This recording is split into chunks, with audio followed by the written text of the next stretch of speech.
नमस्कार बच्चों, विद्या मंदिर हिंदी में आपका स्वागत है। बच्चों, आज मैं आपको छायावादी युग की अत्यंत प्रसिद्ध कवयित्री महादेवी वर्मा जी के विषय में संक्षेप में बताऊंगी। कवयित्री महादेवी वर्मा जी का जन्म 24 मार्च सन 1907 ईस्वी में हुआ था। इनका जन्म स्थान फर्रुखाबाद उत्तर प्रदेश है। इनके पिता का नाम श्री गोविंद सहाय वर्मा तथा इनकी माता का नाम श्रीमती हेमरानी। इनकी शिक्षा इन्होंने संस्कृत भाषा में एमए की परीक्षा उत्तीर्ण की थी। भाषा इनकी ब्रज भाषा एवं खड़ी बोली। शैली मुक्तक, प्रगीत, चित्र, ध्वन्यात्मक और संबोधन शैली। इनकी मृत्यु 11 सितंबर सन 1987 ईस्वी में हो गई थी। हिंदी साहित्य की पूजा करने वाले लोगों ने महादेवी वर्मा को हिंदी साहित्य मंदिर में देवी का स्थान प्रदान किया। महादेवी वर्मा सच्चे अर्थों में हिंदी साहित्य मंदिर की देवी हैं। इनका नाम लेते ही भारतीय नारी की शालीनता, आस्था, गंभीरता, साधना और कला प्रियता साकार हो उठती है। इन्होंने अपनी अनुपम साहित्य प्रतिभा द्वारा देवी के समान हिंदी जगत को नवीन जीवन, नवीन दिशा, नवीन भावना तथा नवीन रूप प्रदान किया। इनके काव्य में महात्मा बुद्ध की करुणा, मीरा की करुण वेदना, सूर की संगीत लहरी तथा छायावादी कविता की सौंदर्य भावना प्रवाहित रहती है। महादेवी को वेदना के कारण आधुनिक युग की मीरा कहे जाने का सौभाग्य प्राप्त हुआ। कविवर पंत जी के शब्दों में, नव युग की मीरा बनकर तुम जग प्रांगण में छाई। महादेवी वर्मा जी का जीवन परिचय। हिंदी साहित्य की इस दीप शिखा का जन्म 24 मार्च सन 1907 ईस्वी में उत्तर प्रदेश के सुप्रसिद्ध नगर फर्रुखाबाद में होलिका दहन के पावन पर्व पर एक सुशिक्षित कायस्थ परिवार में हुआ था। इनके पिता श्री गोविंद सहाय वर्मा भागलपुर के एक कॉलेज में प्रधानाचार्य थे तथा माता हेमरानी विदुषी तथा धार्मिक स्वभाव की महिला थी। 9 वर्ष की छोटी उम्र में ही इनका विवाह स्वरूप नारायण वर्मा से हो गया। मतलब बहुत ही छोटी थी, तो उस समय 9 वर्ष की छोटी सी उम्र में ही इनका विवाह स्वरूप नारायण वर्मा के साथ हो गया। इन्हीं दिनों इनकी माता का अचानक स्वर्गवास हो गया। मतलब बहुत छोटी ही उम्र में इनके ऊपर अनेक परेशानियां आ गईं। वैचारिक साम्य न होने के कारण यह अपने पति के से अलग रहती थी। इनका अपने पति के साथ वैचारिक सामंजस्य नहीं हो सका था, इस कारण यह अपने पति से अलग रहती थी। कम उम्र में ही महादेवी जी अनेक परेशानियों से जूझ रही थी। इधर माता का देहांत हो गया, पति से भी सामंजस्य ठीक प्रकार न हो सका, लेकिन इन सब परेशानियों के बाद भी उन्होंने अपने अध्ययन कार्य लगातार जारी रखा। अनेक परेशानियों से जूझते हुए भी इन्होंने अपना अध्ययन जारी रखा और अत्यंत मन लगाकर पढ़ते हुए मैट्रिक से लेकर एमए तक की परीक्षा प्रथम श्रेणी में उत्तीर्ण की। बहुत समय तक यह प्रयाग महिला विद्यापीठ में प्रधानाचार्य के पद पर आसीन रहीं। महादेवी वर्मा जी ने अपने जीवन में अनेक प्रकार के पुरस्कार प्राप्त किए तथा यह चांद नामक पत्रिका की संपादिका भी रहीं।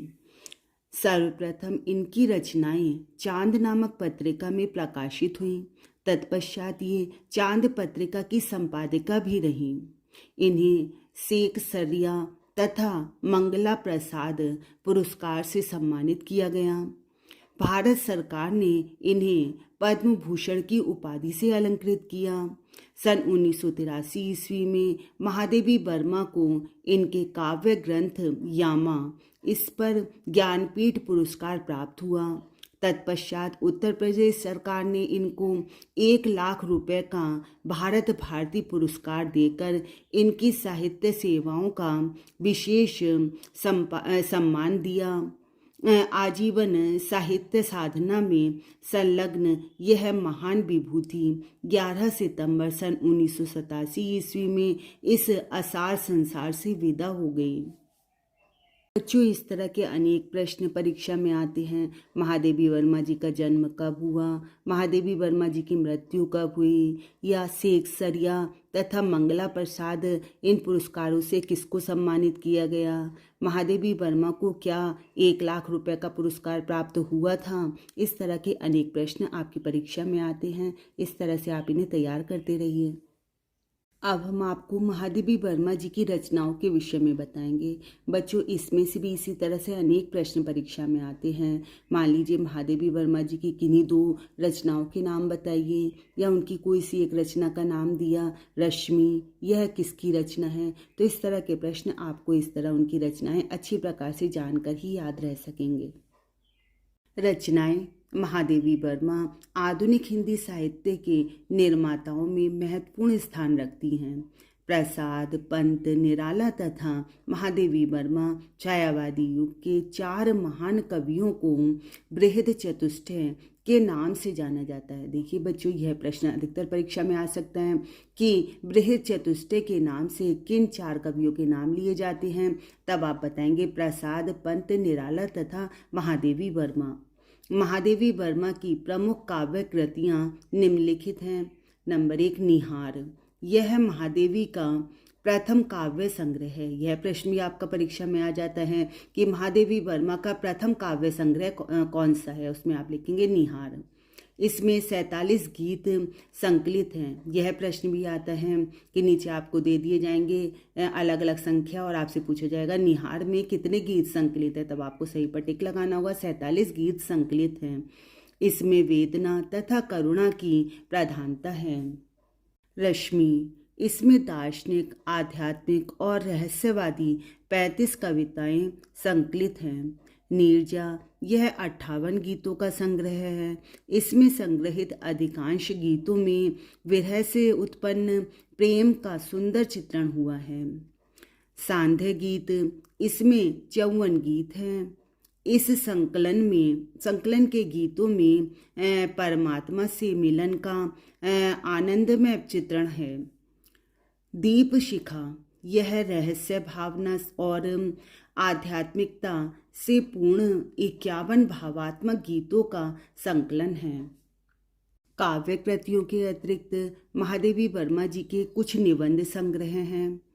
अतीत के चलचित्र, स्मृति की रेखाएं तथा श्रृंखला की कड़ियाँ। कुछ आलोचनात्मक ग्रंथ भी हैं। हिंदी का विवेचनात्मक गद्य। भाषा शैली। महादेवी जी की प्रारंभिक काव्य रचनाएं ब्रज भाषा में हैं, किंतु बाद में खड़ी बोली पर इन्होंने साहित्य सृजन केंद्रित किया। इनकी भाषा शुद्ध, साहित्यिक और मधुर है। इसमें संस्कृत के तत्सम शब्दों की अधिकता है, किंतु उसमें क्लिष्टता नहीं आने पाई है। प्रसाद और माधुर्य गुणों से पूर्ण होने के कारण इनकी भाषा अत्यंत कोमल और मधुर है। पद्य के क्षेत्र में महादेवी वर्मा की शैली का विकास धीरे धीरे हुआ। इन्होंने भावात्मक शैली का प्रयोग किया जो सांकेतिक तथा लाक्षणिक है। महादेवी जी का काव्य गीत काव्य है। इसमें इन्होंने 2 मुख्य शैलियों, चित्र शैली तथा प्रगति शैली को अपनाया है। महादेवी जी का साहित्य में स्थान। महादेवी वर्मा का हिंदी साहित्य में विशिष्ट स्थान है। इन्होंने गद्य और पद्य दोनों में सृजन कर हिंदी की अपूर्व सेवा की है।